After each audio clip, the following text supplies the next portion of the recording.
I hate to say it, you're kind of asking a barber if you need a haircut here, but folks need a lawyer when they go in front of a judge that isn't on their side, and when there's a prosecutor over there that wants to harm them pretty much.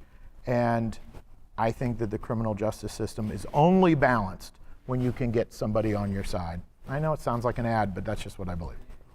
I think the difference between criminal lawyers and maybe all the other lawyers is the other lawyers are arguing about money. If you're in a divorce, you might be arguing about custody and things of that sort. When you're in a criminal court, the benefits are, look, all of those things are at stake. Money, jail time, your kids, whether you're gonna see your kids. I mean, crazy little things could happen to you as a result of a criminal case that you really don't realize if you just walk up to that podium and you're facing that judge and you're facing that prosecutor alone. So we try to fix all those things. In general, what people should know about criminal law, I think sometimes they just see stuff on TV. So they see Casey Anthony walk on a murder case or OJ walk on a murder case. And we are problem solvers, we really are. And we take pride in that, but it's not just those big problems where you see people walking on big problems, it's also small problems like DUIs.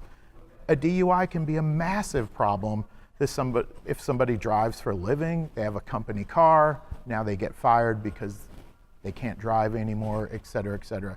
So we take care of even the small problems, not just the big stuff you see on TV, but it does require some help, some expertise to get people through it.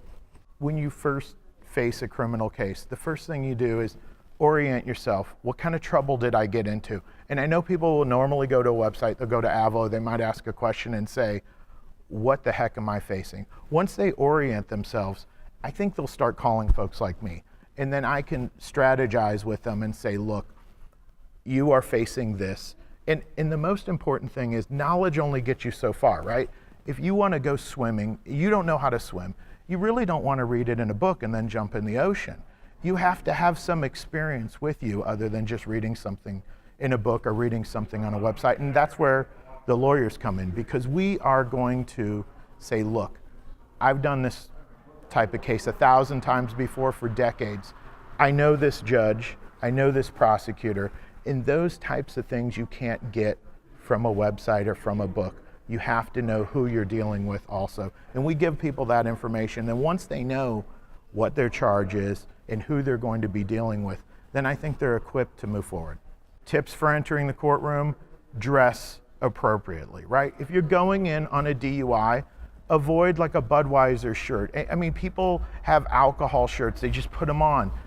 Dress appropriately. It never hurts to overdress for court. Quite frankly, I would say never go to court without an attorney. Again, I know that's self-serving, but really you don't want to go into a courtroom alone. You get cornered, they twist your words. They're professional wordsmiths, and I'd prefer if nobody opened their mouth without having an attorney next to them.